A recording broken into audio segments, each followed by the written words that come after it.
Ride the New Wave, 새로운 파도를 타십시오라는 그러한 주제를 가지고 말씀을 좀 드리고자 합니다. 오늘은 그 첫 번째 장인 불안한 경제 시스템입니다.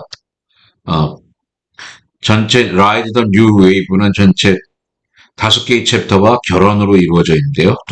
오늘은 불안한 경제 시스템, 두 번째는 격변의 시대에 어떻게 투자할 것인가, 암호화폐에 대한 오만과 편견, 크립토 투현의 탄생과 다양한 금융 상품들, 크래피 프로젝트 소개, 결론, 이런 순위 될 것 같습니다. 들어가기 앞서서 제가 말씀드린 이 내용들은 귀동량으로 듣거나 보고 읽은 것들을 제가 제 생각을 더해서 정리한 것들입니다. 너무나 쉬운 것들, 기초적인 것들 그럴 내용이고요. 전문가분들이 보시면은 그렇게 쉬운 것들이겠지만은 우선 제 스스로 공부하는 입장에서 보고 이해했거나 그러한 내용들을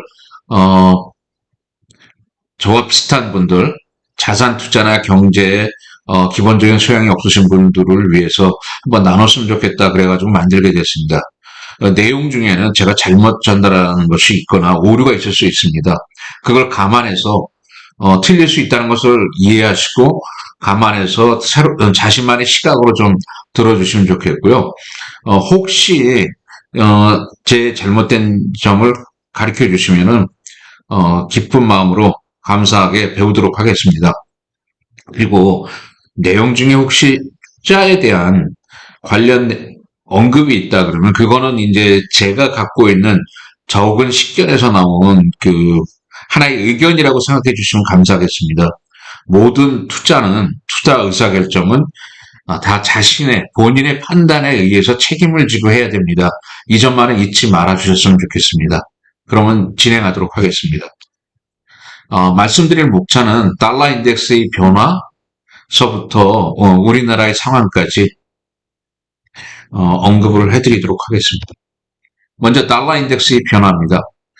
달러 인덱스는 1973년도 연방준비은행에서 만든 달러 가치를 판단하기 위해서 만든 지수입니다.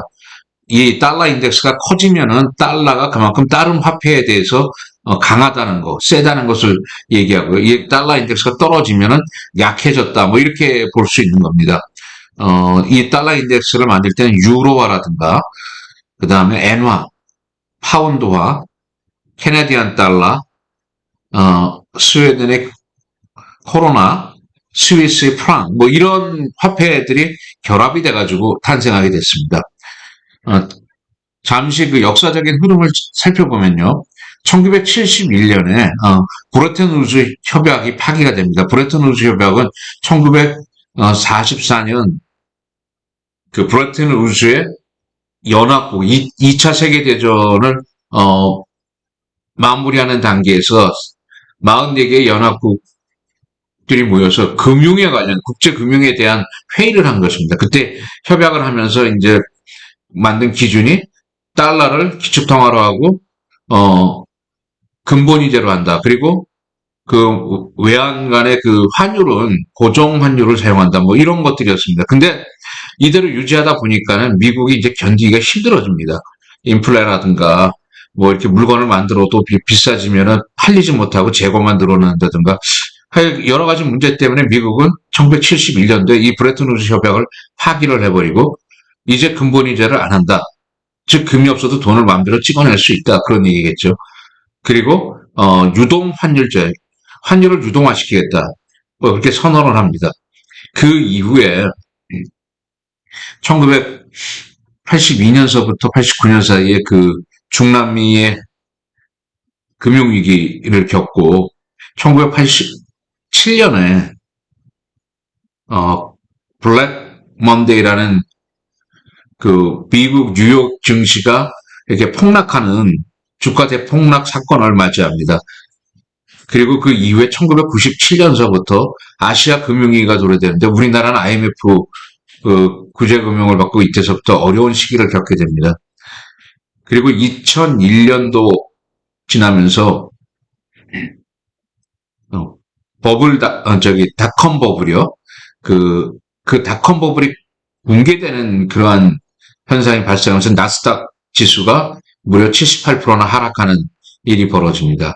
그 이후에 2007년도에 미국의 그 부동산 시장이 위기를 맞이하면서 주택 거품이 꺼지고 서브프라임 모기지 사태가 발생하고요. 이후 2019년에 우리 모두 같이 겪어왔던 팬데믹을 겪게 됩니다. 그리고 오늘날에 이르고 있습니다. 이렇게 봤을 때 전반적인 달러의 인덱스 상황으로 보면은 전반적으로 떨어지고 있다. 뭐 조금씩 떨어지고 있다. 이렇게 보여지고 있습니다. 처음에 시작할 때는 67년 기준하면 그때가 120 정도 되는데요. 지금은 104. 얼마 요 정도 나오고 있습니다. 약 13% 정도 떨어진 걸로 이렇게 표시가 되고 있습니다. 그다음에 이제 일본의 잃어버린 30년에 대한 이야기입니다. 예, 일본의 잃어버린 30년이 주는 교훈은 어떤 것인지 한번 살펴보겠습니다. 1973년 1차 오일 쇼크가 일어나고요. 1979년 2차 오일 쇼크가 일어납니다. 이런 석유 파동 때 그전에는 배럴당 약 2.9달러 하던 석유값이 나중에는 40달러까지 오르게 됩니다. 이러다 보니까 한 13배 정도 오르게 되죠. 석유가 그 종합화학 제품의 어떤 근간을 이루고 또 석유가 안 들어가는 것이 경제에 안 들어가는 것이 없기 때문에 인플레가 일어나니까는 미국도 여기서 벗어날 수가 없었습니다. 그 당시에 이 인플레가 발생했을 때 레이건 대통령이 이제 집권하고 있을 텐데 이때 그 경제 정책을 레이거노믹스라고 그러죠. 이 레이거노믹스의 그 가장 근본은 기준 금리 인상입니다. 인플레를 잡기 위해서 금리를 인상하는 겁니다. 금리를 인상하게 되면 은행 대출을 이렇게 억제하게 되죠. 그래서 돈이 풀리는 걸 막게 됩니다. 결과적으로 사람들이 물건을 사질 않으니까 수요와 공급의 법칙에 의해서 수요가 떨어지니까 공급의 그 가격이 떨어질 수밖에 없습니다. 이렇게 인플레를 잡기 위해서 이런 노력을 했는데요. 반대로 이거는 이제 뭐 인플레를 잡으니까 좋긴 했는데 반대로 어떤 문제가 발생하냐면은 미국 달러화의 가치가 상승하게 됩니다.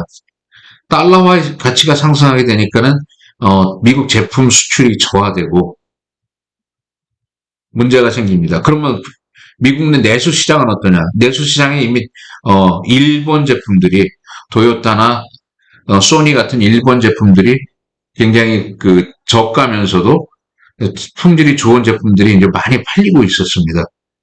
그래서 이제 내수 시장에서 일본 제품의 이런 화랑을 그대로 두고 볼 수 없었던 미국에서는 조치를 취하게 됩니다.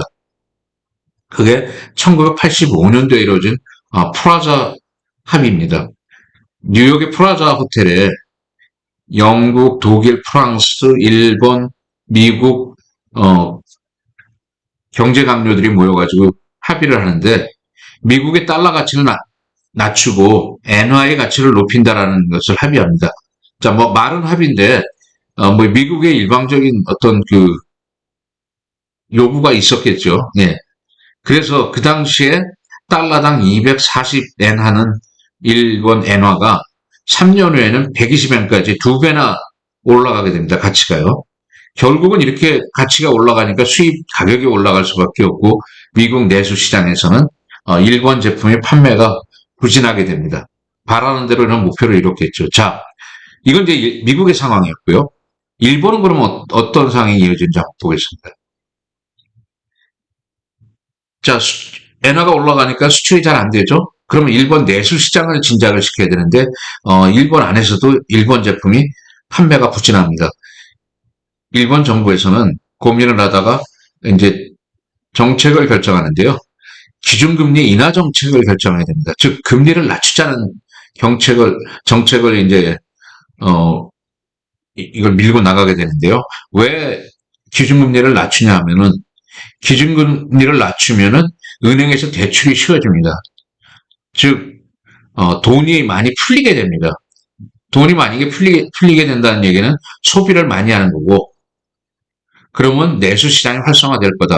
기업들 같은 경우에는 쉽게 싼 이자로 대출을 받아서 설비도 늘리고 사람도 뽑고 그리고 그 사람을 뽑고 이렇게 함으로써 급여가 많이 나가고 나간 급여들은 다시 이렇게 소비로 진작되고 이런 선순환을 일본 정부는 이제 바라고 시작했는데요. 결과적으로 어떤 일이 벌어졌냐? 기업이나 개인이나 대출을 받아서 부동산과 주식에 투자하기 시작했습니다. 이 당시에는 그 돈을 넣으면은 부동산 가격도 올라가고 주식도 올라간다. 미리 사놓으면 좋다. 뭐 이런 생각들이 많이 팽배했고요. 그 돈이 없어도 은행에 가면은 싼 이자로 금리가 낮기 때문에 대출을 받을 수 있다. 결국은 기업들은 주식 가격을 올리고 주식 주가라는 게 이게 기업의 어떤 내재 가치, 뭐 좋은 기술을 갖고 있다라든가 매출이 증대된다든가 어떤 전망을 가지고 판단할 수가 있어야 되는데 그런 거 없이 실질적인 가치가 향상되는 거 없이 그냥 돈 노름에 의해서 주가가 자꾸 올라가게 되고요. 부동산도 마찬가지입니다. 은행에 가면은 돈을 빌려주는데 그 빌려준 돈 가지고 부동산을 사고 다시 그 부동산을 담보로 해서 또 돈을 얻어서 부동산을 삽니다. 뭐 이런 걸 갭 투자라 그러나요? 이런 식으로 해가지고 엄청나게 부동산 가격이 올라가게 되는데 일본의 그 버블 시대 4년 동안 4배나 부동산 가격이 오르면서 일본을 팔면은 미국을 4번 살 수도 있다라는 그러한 얘기가 나올 정도였습니다. 자, 이런 버블 시대에 사람들은 일을 잘 안 하게 됩니다. 뭐, 그 당시에 얘기를 제가 들어본 걸 보면은, 기업에서 이렇게 면접을 봅니다. 사람을 뽑을 때. 그러면 면접만 보러 돌아다녀도 그때 주는 교통비나 식비나 이런 것만 모아도 한 달을 살 수 있었다 그래요. 그러니까 일은 안 하려고 그러고 알바를 하면서 그냥 돈을 조금 모으면 또 하고 싶은 일을 하고 이런 게 이제 반복되게 됩니다.